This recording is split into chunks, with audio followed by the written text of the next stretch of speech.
통도사 김해포교당 바람일선언은 2013년도 김해시 내동에서 요산 지한스님을 모시고 창건한 포교원입니다.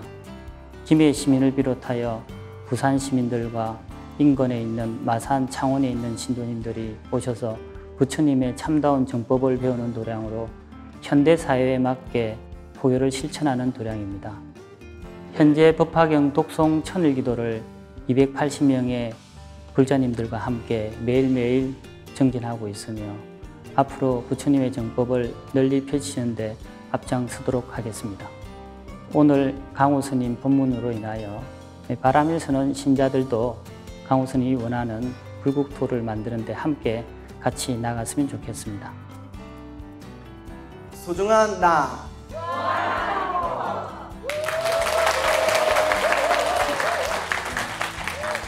여러분 만나서 반갑습니다. 네, 광우라고 합니다. 우리가 바람일선언에선 두 번째로 뵙는 것 같아요. 그죠? 네, 오늘 약속대로 우리 소나무 소중한 나 무한행보 공개방송에 왔습니다. 와!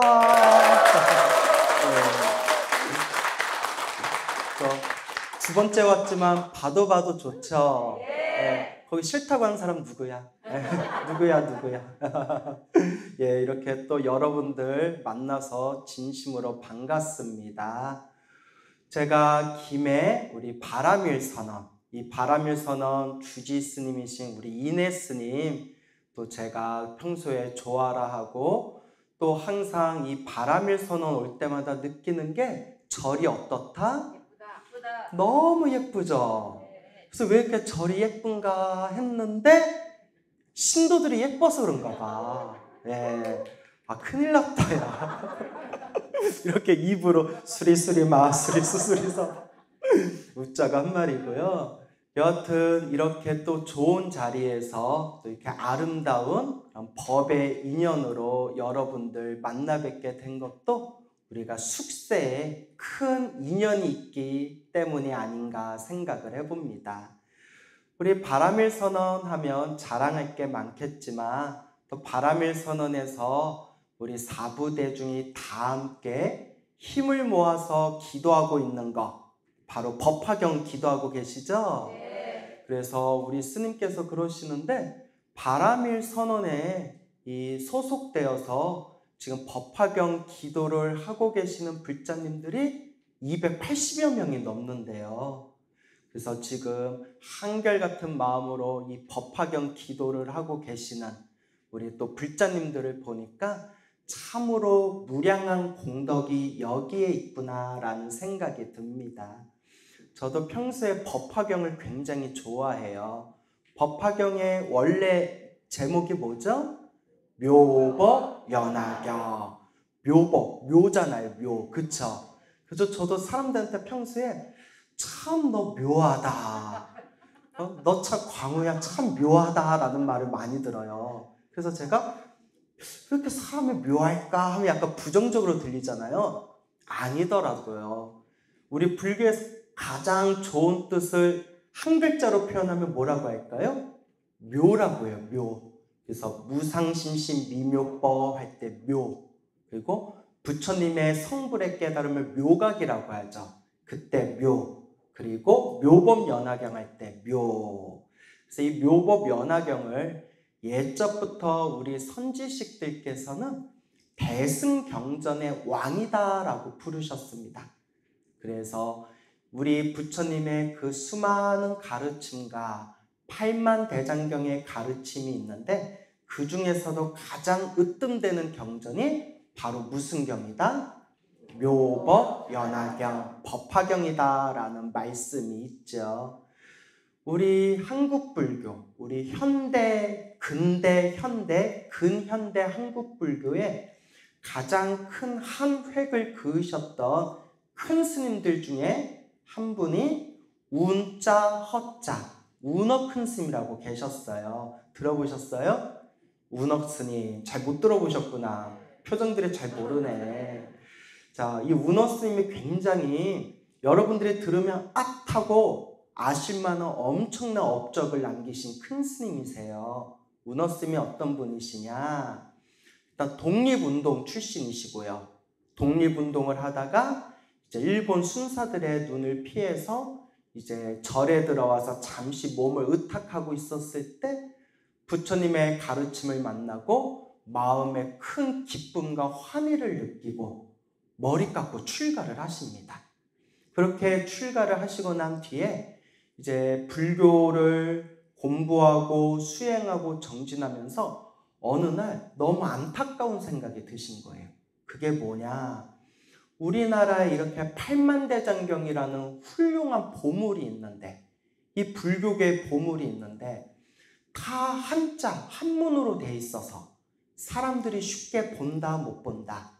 사람들이 쉽게 볼 수가 없는 거예요. 그러니까 아무리 좋은 말씀을 담기고 있어도 사람이 볼 수 없으면 그게 무슨 의미가 있겠어요.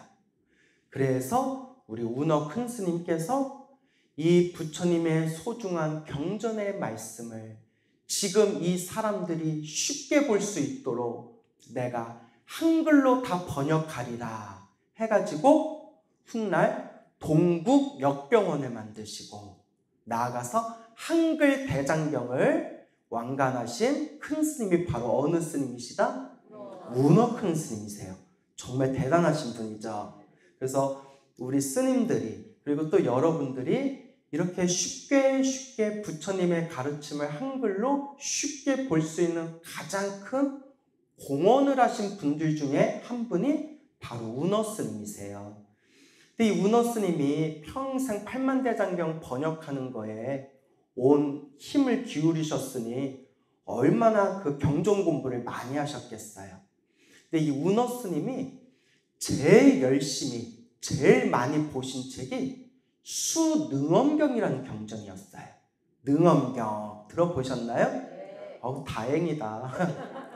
이것도 몰라요 하면 우리 사이 어색해질 뻔했어요. 이 능엄경이 여러분들 기도하는 불자라면 요새 많이 하고 있는 능엄주기도 있죠. 그 수능엄주라는 주문이 이 능엄경 안에 있어요. 그래서 이 능엄경이 옛날부터 이 깨달음의 경지를 완벽하게 표현하고 있다는 최고의 경전으로 손꼽혔는데 어렵기가 이루 말할 수가 없대요. 엄청나게 어려워서 옛적부터 이 능엄경을 뭐라고 했냐면 차돌 능엄이라고 불렀대. 뭐라고 불렀다? 차돌 능엄. 차돌, 돌멩이처럼 단단해가지고 도대체 씹어도 이빨이 들어가지 않는다는 거예요. 그 정도로 어려운 경전이 바로 능엄경이다라고 했는데 이 능엄경을 가장 많이 공부하시고 이 능엄경은 당대 최고의 전문가가 바로 운어 스님이셨어요. 그런데 예전에 어느 어른 스님이 운어 스님을 찾아가서 이렇게 여쭤봤대요. 스님, 우리 부처님의 경전이 팔만대장경이라고 해서 수많은 경전이 있는데 그 수많은 경전 중에서 딱 하나만 봐야 된다면, 딱 하나만 선택해야 된다면 무슨 경을 선택해야 되겠습니까? 무엇을 보면 좋겠습니까? 당연히 운어 스님이 뭐라고 하셨을까요? 평생 무엇을 연구하셨습니까? 능엄경을 연구하셨으니까 당연히 능엄경을 봐라 라고 할 것 같았죠. 근데 여러분 무슨 기도하고 있죠? 법화경. 근데 제가 뜬금없이 능엄경 얘기하면 돼요? 안 돼요? 안 되죠. 그때 운어 스님께서 무슨 말씀을 하셨느냐? 법화경을 보십시오. 꼭 하나를 봐야 된다면 법화경을 보십시오 라고 간곡하게 말씀하셨다고 합니다. 그리고 또 그 운어 스님의 제자분들이 남기신 이야기에 보면 이 운어 스님께서 또 그렇게 법화경으로 설법하기를 좋아하셨다고 합니다. 그 법화경에 나오는 여러 가지 상징과 은유와 설화들을 재미나게 풀어서 그 많은 대중들에게 법화경 설법하기를 참 좋아하셨다라는 그런 이야기가 전해지고 있습니다. 그만큼 이 법화경이 얼만큼 중요한지 잘 아시겠죠? 그래서 예전부터 선지식들 사이에서도 대승경전의 왕이다라고 불렸던 것이 바로 이 법화경이 되겠습니다. 근데 법화경은 깨달음의 경전입니다. 무엇의 경전? 깨달음의 경전. 모든 중생을 성불로 이끄는 깨달음의 핵심이 담겨있는 경전이라고 합니다. 그래서 불법의 이치를 잘 모르는 사람들이 법화경을 읽으면 무슨 옛날 이야기나 무슨 전설의 고향 같은 그런 어떤 이야기 속으로 같은 그런 내용들이 많아가지고 이거는 그냥 이야기 우화책이지 뭐 깨달음에 대한 이야기가 별로 안 나오는데 라고 오해할 수가 있다고 합니다. 하지만 부처님의 법, 이 불법을 잘 이해하고 있는 사람, 불법의 핵심을 잘 깨친 사람이 이 법화경을 보면 한 줄 한 줄 행간마다 부처님 성불의 깨달음의 그 묘한 법을 완전히 담고 있는 최고의 경전이다 라고 찬탄을 하셨습니다. 그래서 제가 그런 이야기를 듣고 느끼는 게 아는 만큼 보이는구나, 눈이 뜨인 만큼 보이는 거구나 라는 그런 생각이 듭니다. 그래서 여러분 법화경 독송하고 사경하면서 무슨 뜻인지 이렇게 마음에 좀 와 닿으시나요? 예. 왜 대답이 없지? 우리 분위기 또 어색해지게. 근데 여러분들은 그래도 복이 많은 거예요. 여기 바람일선언 주지이신 이내스님이 평생 경학을 공부하시고 지금은 통도사 승가대학 짱으로 계시죠? 짱이 아무나 하는 게 아니에요. 나도 뭐 고추장이나 된장만 먹어봤지 저도 뭐 짱 한번 해본 적이 없는데 이렇게 평생 경전 공부를 하신 스님한테 그 밑에서 법화경 기도를 하면서 법화경 가르침을 공부할 수 있다는 것은 정말 여러분들의 큰 복이다라는 걸 꼭 명심하시길 바랍니다. 알겠죠? 네.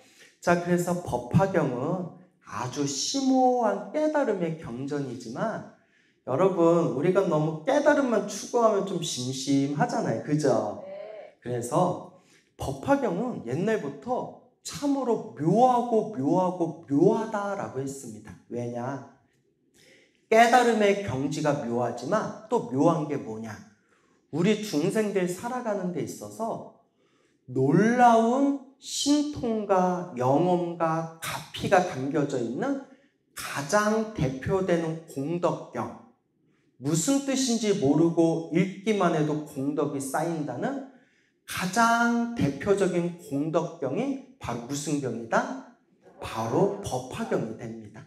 그래서 오죽하면 옛날 큰 스님들께서는 아예 법화경을 통해서 큰 공덕과 가피를 받은 이야기만 모아놓은 법화영엄전이라는 책도 여러 번이나 옛적부터 그것이 출간된 그런 기록들이 있습니다. 그래서 이 법화경은 깨달음의 경지를 노래하고 있지만 더 나아가서 우리 중생들이 살아가면서 우리 중생들에게 아주 크나큰 가피와 영험과 공덕을 주는 그런 대표적인 경이 바로 공덕경, 묘법연화경이 된다. 이걸 명심하시길 바랍니다. 그래서 제 주변에서도 법화경을 사경하거나 법화경을 독송해가지고 엄청나게 가피받은 분들이 굉장히 많아요. 그분들 중에 몇몇 이야기는 제가 소나무에서도 여러 번 공개를 했거든요. 보신 분들 계시죠? 그래서 제 주변에 또 소나무에 나오는 법화경 가피 이야기를 보고 난 뒤에 또 나도 한번 해볼까 해서 법화경 사경하시고 독송하시다가 저한테 찾아와서 스님 정말 가피가 있습니다. 정말 가피가 있습니다. 정말 몸과 마음이 편안해진 게 느껴집니다. 그냥 가슴이 답답할 때마다 사경하고 기도하고 사경하고 기도했더니 주변에 시끄럽고 힘든 일들이 편안하게 풀리는 걸 느낍니다 라는 말씀들을 저한테 직접 찾아와서 많이들 이야기하십니다. 여러분들도 법화경 기도하면서 그런 가피의 힘을 많이 느끼셨습니까? 기도 열심히 안 하는구나. 자, 그래서 이 법화경은 아주 놀라운 가피의 힘이 있다. 그래서 오늘은 여러분들에게 법화경과 관련된 재미난 설화 여러분들께 들려드릴까 합니다. 더 열심히 법화경 기도하라는 뜻에서 여러분들의 마음에 또 재미난, 그리고 내가 법화경 기도를 열심히 해야 되겠다, 그렇게 발심을 일으킬 수 있는, 제가 또 재밌게 봤던, 좋아하는 법화경 설화 한 두어 가지 여러분들께 소개할까 합니다. 궁금하시죠? 네. 표정은 다 졸린 것 같아요. 아닌가? 내가 눈이 침침해서 그런가? 네? 내가 신도들한테 왜요? 왜 이렇게 다 졸린 것 같아요? 했더니 어느 신도가 뭐라는지 아세요? 저는 스님 보면 스님은 항상 눈을 졸고 있는 것 같아요. 그래서 내가 나가. 자, 이제 웃자고 한 말이고요. 여러분, 혹시 그런 이야기 설화 많이 들어보셨죠? 네. 얘기도 하는데 내라고 하셔요. 오버. 네, 오버하고 계세요. 자, 축생들이 꿩이나 무슨 짐승이나 그런 축생들이 금강경이나 법화경을 독송하는 스님 옆에서 그 독경 소리 듣는 것만으로도 죽어서 하늘색에 태어나거나 사람으로 태어났다, 이런 얘기 많이 들어보셨죠? 그래서 그 중에 또 한 가지 재미난 이야기를 제가 구해왔습니다. 뜨끈뜨끈한 신상 이야기예요. 옛날 옛적에 당나라 시대 때 어느 스님이 계셨어요. 어느 젊은 스님이 계셨는데, 이 젊은 스님이 내가 머리 깎고 출가했으니 평생 어떻게 수행할 것인가 라고 고민하다가 법화경 책 한 권을 딱 챙기고 어느 깊은 숲속에 있는 암자에 들어가서 오로지 법화경만 독송했대요. 그러니까 밥 먹고 나무 떼고 잠자는 최소한의 일상의 생활 시간 빼고는 오로지 법화경만 독송하셨대요. 그렇게 하염없이 법화경을 독송하다 보니까 언젠가부터 숲속에 살고 있는 원숭이 무리들이 가끔씩 찾아와서 그렇게 스님의 법화경 독경 소리를 듣는 거예요. 그래서 스님이 원숭이들도 부처님 법문 소리 들으러 오는구나, 이렇게 덕담을 해주면서 이 원숭이들이 오든가 말든가 한결같이 법화경을 독송하는데, 하루는 스님께서 법화경을 다 독송을 마치고 나서 법당 밖을 보니까 또 원숭이들이 우르르 몰려들어가지고 스님이 뭐하고 있나 또 이렇게 쳐다보는 거예요. 그래서 스님이 장난으로 이렇게 얘기했대요. 원숭이들아, 공짜로 듣지 말고 복 짓는 마음으로 부처님께 공양이라도 올려라 라고 큰 소리로 외쳤대요. 장난으로. 공짜로 듣지 말고 복 짓는 마음으로 부처님께 공양이라도 올리거라. 그리고 한번 크게 외쳤는데 그 다음날부터 원숭이 2마리가 항상 이렇게 스님이 독경하고 있는 법당 앞에다가 과일을 놓고 가더래요. 희한하다. 근데 그게 몇 날 며칠 동안 반복이 되니까 스님께서도 희한하다, 원숭이가 사람 말을 알아듣나? 원숭이들한테 장난으로 원숭이들아, 공짜로 듣지 말고 복 짓는 마음으로 부처님께 공양 올리거라 라고 얘기했는데, 원숭이가 사람 말을 어떻게 알아듣고 이렇게 과일을 갖다 놓지?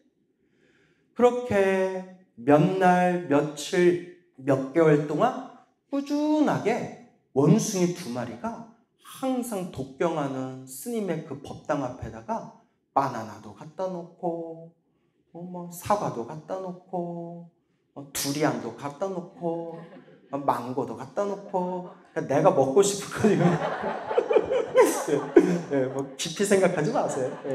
하여튼 막 이렇게 갖다 놓은 거예요. 이렇게 이제 그게 갖다 놨는데, 스님이 가만히 봤더니 원숭이 1마리는 수컷이고 또 다른 원숭이 한 마리는 암컷이에요. 수컷하고 암컷이 그렇게 이렇게 과일을 갖다 놓는 거예요. 그래서 스님이 참 복짓는 저 원숭이들 기특하구나 기특하구나 해가지고 이름을 줘줬대요. 이름을. 수컷 원숭이는 복돌이라고 적고요. 그러면 복돌이 하니까 암컷은 뭐라고 줬을까요? 아유, 똑똑해. 야, 이거 하나 맞췄다 지금. 야, 똑똑해. 복순이라고 했대요. 복돌아, 복순아 하면서 그렇게 원숭이들한테 이제 이름을 지어주게 됩니다. 수컷 원숭이는 복돌이, 암컷 원숭이는 복순이. 그렇게 몇 년 동안 스님의 법화경 독송 소리를 들으면서 그렇게 한결같이 과일을 따다 바치던 그 원숭이 2마리가 어느새 더 이상 보이지가 않더래요. 스님이 그리워서 원숭이들이 복돌아 복순아 어딨니? 복돌아 복순아 어딨니? 하는데도 나타나지가 않는 거예요. 그래서 스님이 아마도 세상을 떠났나 보다. 그렇게 세상을 떠났나 보다. 그래도 나와 인연을 맺은 이 인연 공덕으로 다음 생 좋은 몸을 받기를 바랍니다. 라고 그 복돌이와 복순이를 위해서 이렇게 이제 축원을 해줬대요. 그렇게 몇십 년이 지났어요. 몇십 년이 지나서 그 젊었던 스님도 백발이 성성한 노스님이 됩니다. 그렇게 이제 노스님이 되었는데 어느 날이었어요.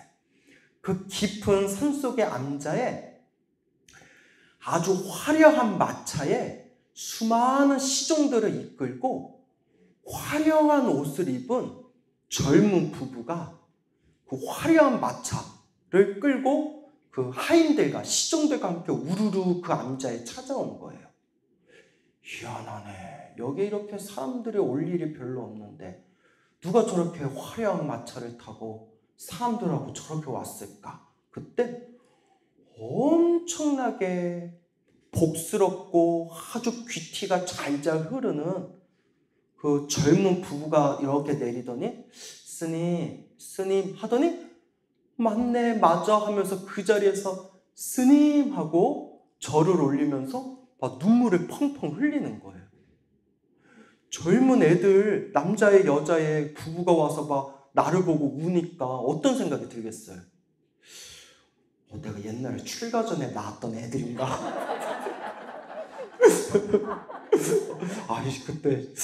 그때 좀 뒤통수가 땡겼는데. 이보시오 젊은 부부, 나는 처음 보는데 왜 그렇게 서럽게 우는 거요? 하니까 이 젊은 부부가 하는 말이 참으로 놀라운 이야기를 하는 거예요. 스님, 저희 부부 이야기를 좀 들어보십시오. 저희는 이름만 대면 알만한 정말 아주 부귀영화를 누리는 그런 큰 가문의 자손들입니다. 자손인데 저희가 나이가 차서 집안의 정략 결혼으로 우리 둘이 같이 결혼을 하게 되었습니다. 사랑하지도 않는 사이인데 얼굴도 모르는 사이인데 집안의 강요로 정략 결혼을 한다는 것이 너무나 싫었지만 집안 어른들의 명령이기 때문에 울며 겨자 맞기로 이렇게 우리가 만나서 함께 결혼을 하게 되었는데 결혼 첫날 밤에 서로 얼굴을 처음 딱 보는 순간 서로 깜짝 놀랐습니다.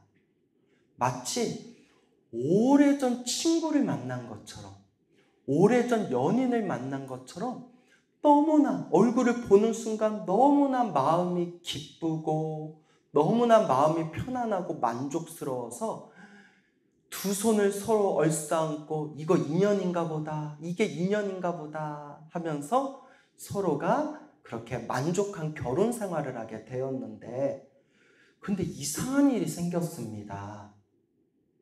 결혼을 하고 난 뒤부터 꿈을 꾸는데 깊은 산속에 암자가 보이고 작은 암자에 어느 스님께서 부처님 경전을 독송하는데 그 꿈을 꾸는 것이 혼자만 꾸는 게 아니라 우리 부부가 똑같은 꿈을 꾸는 겁니다.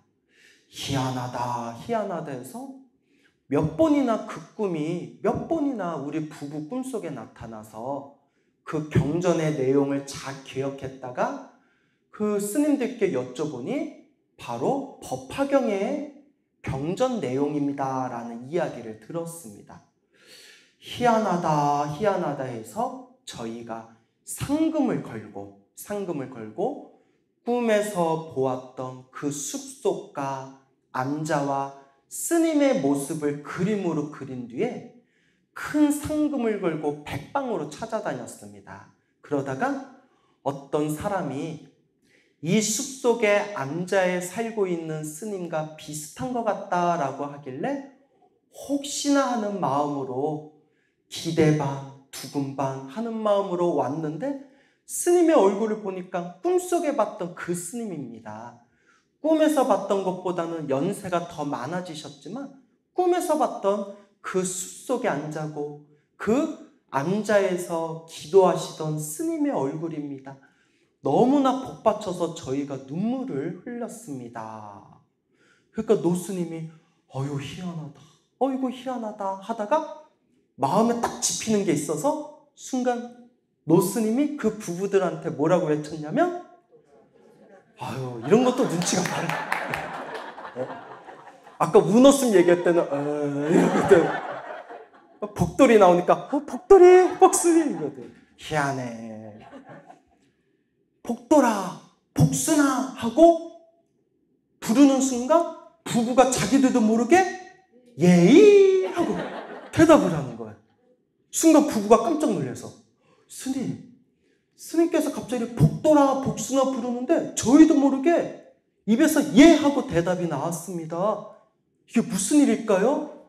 그때서야 스님이 그대들은 아마도 과거 전생 나와 인연 있었던 수컷 원숭이 암컷 원숭이였나 보구나 하면서 그때 그 스님께서 과거 전생에 있었던 그 원숭이의 이야기를 해주시면서 그때 내가 이름 지어준 복돌이와 복순이가 항상 부처님의 법화경 독경 소리를 듣고 또 때때로 부처님 법당에 과일 공양을 올린 그 공덕으로 이번 생에 원숭이들이 사람 몸으로 태어났고 사람 몸으로 태어나도 복이 많은 귀한 가문의 복이 많은 몸으로 태어났으니 이게 부처님의 인과법인가 보구나 하면서 서로가 얼싸안고 눈물을 흘리면서 기뻐했다고 합니다.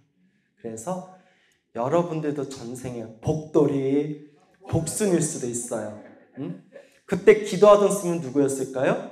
주지 스님? 네? 그래서 그때 인연으로 이렇게 또 사람 몸으로 태어나서 이렇게 또 법화경을 만나게 되었나 봅니다. 너무 재밌죠? 네. 그래서 이런 이야기를 통해서 아유 재밌다 하고 넘어가는 게 아니라 우리 앞에 펼쳐진 이 모든 환경과 조건이 누가 지은 업의 인연이다? 내가 지은 업의 인연이구나. 그래서 저는 이런 이야기를 통해서 부족하게나마 꾸준히 복을 짓고 선업을 짓고 공덕을 쌓아야 되겠다. 자, 이와 같이 우리 앞에 펼쳐진 좋은 일도 나쁜 일도 내가 지은 업의 인연이다. 이렇게 내가 지은 업의 인연의 흐름 속에서 사람으로 태어나 소중한 부처님의 법을 만나고 그 소중한 부처님 법문 중에서도 대승경전의 왕이라는 법화경을 독송하고 사경하고 공부할 수 있다는 것은 여러분들이 과거 전생에 지었던 크나큰 성근이 있다는 증거고 또 이번 생에 이 공덕을 잘 닦음으로써 여러분들이 또한 다음 생에 더욱더 큰 공덕을 얻게 될 것이다 라는 것을 마음속에 간절하게 되새기셔야 됩니다. 알겠죠? 네. 자, 그래서 또 재미난 이야기 하나를 더 해드릴까 합니다. 여러분, 법화경 독송하고 사경하고 법화경 공부하다 보면 솔직히 어렵다라는 생각 드시죠? 잘 외워지지도 않고 무슨 뜻인지도 잘 모르겠죠? 근데 옛날 옛적에 선지식들이 한결같이 하신 말씀이 있어요. 무슨 뜻인지 몰라도 귓가를 스친 것만으로도 무엇이 쌓인다? 공덕이 쌓인다. 송나라 시대 때 오직 법화경을 독송하는 것을 수행으로 정진하던 큰 사찰이 있었대요.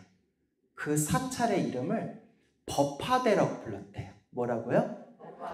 법화대라는 사찰이 있었대요. 온 사방에서 스님들이 몰려들어서 대중이 3,000명이 넘었대요. 그래서 3,000명의 대중 스님들이 법당에 다 들어갈 수가 없으니까 24시간을 2시간씩 조를 짜가지고 서로가 나눠서 조별로 법당에 들어가서 법화경을 독송했다고 합니다. 그때 어느 지방에서 사미 스님이 왔대요. 사미 스님은 20살이 되지 않은 미성년자 스님을 옛날에 사미 스님이라고 했어요. 그래서 나이 어린 젊은 스님, 이 나이 어린 젊은 사미 스님이 왔는데 글을 모르는 까막눈이에요. 그리고 머리가 되게 우둔했대요. 그 사미 스님이 아무리 법화경을 열심히 독경하려고 하더라도 자꾸 버벅거리고 그 법화경 글 몇 줄조차도 제대로 해석하지를 못했답니다. 그러니까 같은 조에 있는 다른 스님들이 그 머리가 우둔한 사미스님하고 함께 독경하는 거, 같은 조가 되는 것을 다 꺼려했대요.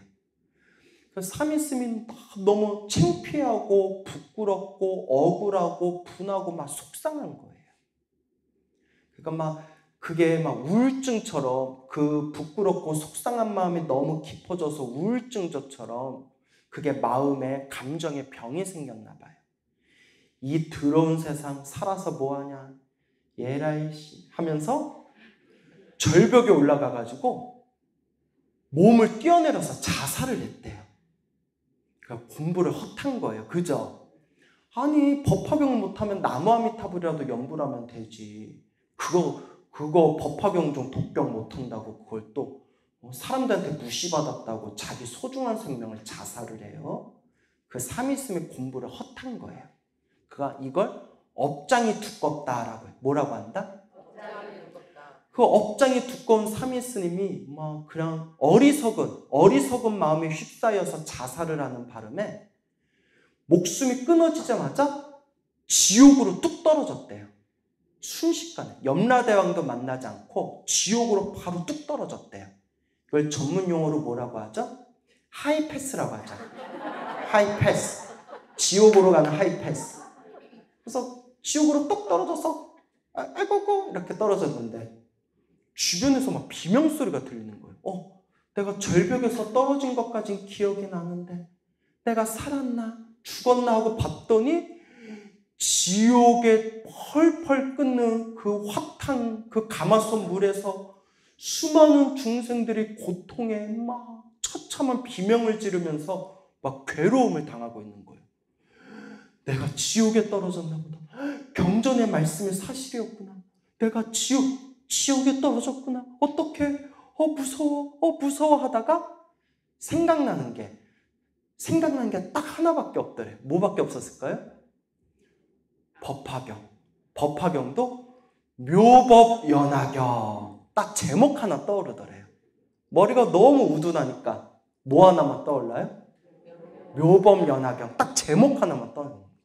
순간 너무 무서워서 자기도 모르게 부처님 살려주세요.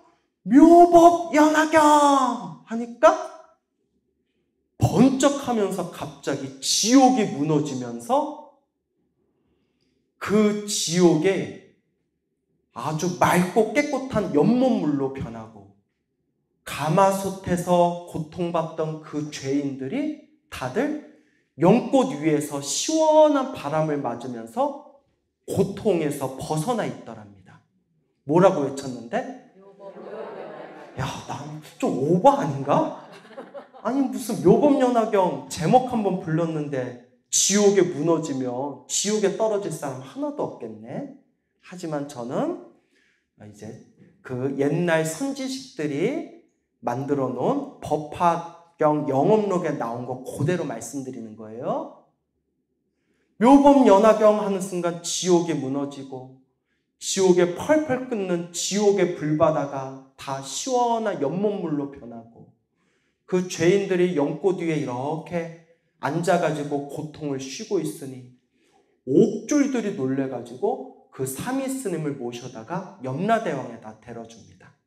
염라대왕이 다 자초지종을 듣고 나서는 삼위여 삼위스님이여 그대에게 아직 남은 생이 있으니 내가 다시 돌려보내드리겠습니다. 부디 다시 돌아가며 부디 열심히 수행정진해서 큰 뜻을 이루소서 하면서 삼위스님을 다시 휙 하고 돌려보냈는데 삼위스님을 눈을 딱 떠봤더니 절벽 밑에 떨어진 채로 눈을 이렇게 뜬 거예요. 몸을 봤더니 다친 데가 없는 거예요. 꿈인가 생신가 하면서 절에 들어와가지고 대중들한테 겪었던 일을 얘기하니까 믿어야 안 믿어요, 사람들이. 야, 이 자식이 이제 아주 독경하기 싫으니까 이제 뻥까지 치네.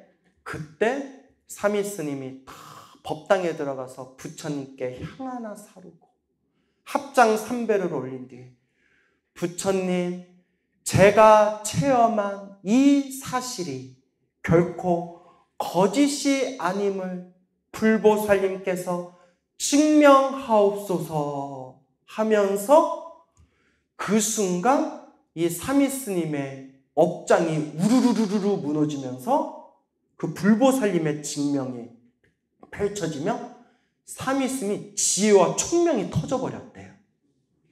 뻥 하고 지혜와 총명이 터지면서 그날 이후로부터는 법화경을 독송할 때마다 한 줄, 한 문구에도 뜻에 걸림이 없었고 그와 같이 일심으로 수행정진하니 나중에 훗날에는 법화대 3,000명 대중 중에 가장 으뜸이 되는 큰 스님이 되셨다라는 이야기가 법화정기라는 책에 전해지고 있습니다. 여러분 믿습니까? 예.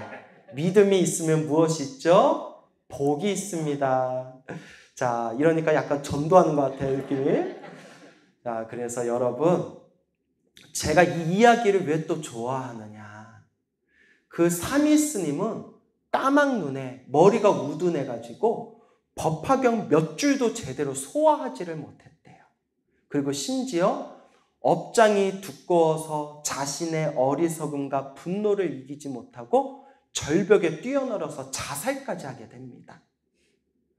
그랬던 그 삼위스님도 지옥에서 무엇을 간절히 외쳤을 뿐인데 묘법연화경, 법화경 제목 한번 간절하게 외쳤을 뿐인데도 이와 같이 지옥에서 벗어나 염라대왕의 도움을 얻어 다시 인간 세계로 돌아오고 불보살님의 증명을 받아 지혜와 총명까지 열리게 되었구나.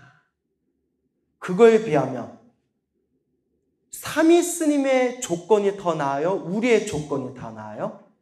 우리가 더 낫잖아요. 우리는 글도 알고 그리고 사경하면서 부처님의 법화경의 가르침 몇 줄이라도 마음에 되새길 줄 알고 그리고 부처님의 가르침을 통해서 우리가 이번 한 생을 우리가 아름답게 공덕을 닦으며 살아야 되겠구나 라는 것은 우리가 다 알고 있잖아요. 그렇기 때문에 우리에게 중요한 것은 바로 무엇이다? 수행하고 정진하는 것이다. 이것이 참으로 중요합니다. 법화경은 정말 위대한 깨달음의 경전이고 그 법화경의 위대한 깨달음의 경전을 통해서 말로는 표현할 수 없는 신비한 가피와 공덕을 받은 분들이 굉장히 많습니다. 하지만 중요한 게 있습니다. 늘 말씀드리는 거지만 이런 말 100날 들어봤자 이런 이야기 100번 들어봤자 나에게 이득이 있다 없다? 없어요. 정말 중요한 건 뭘까요? 실천해라. 실천해라. 몸으로 직접 실천해라. 하루에 넉 줄이라도 사경을 해보고 하루에 한 장이라도 독송을 해봐라.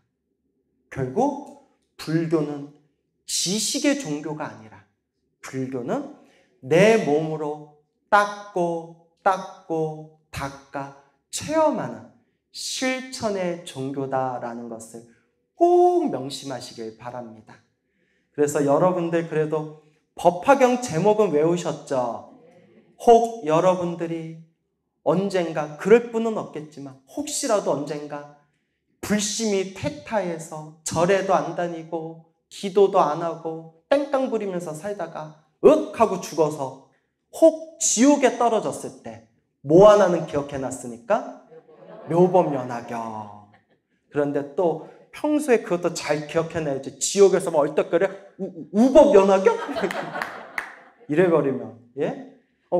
묘법 장미경? 이러면. 묘법 국화경? 이래버리면 미치고 팔짝 뛰는 거예요. 중요한 것은 무엇 해야 된다? 실천해라. 체험해라. 그와 같이 닦고 닦아서 여러분들의 삶을 아름다운 공덕의 꽃길로 피워 나가시길 바랍니다.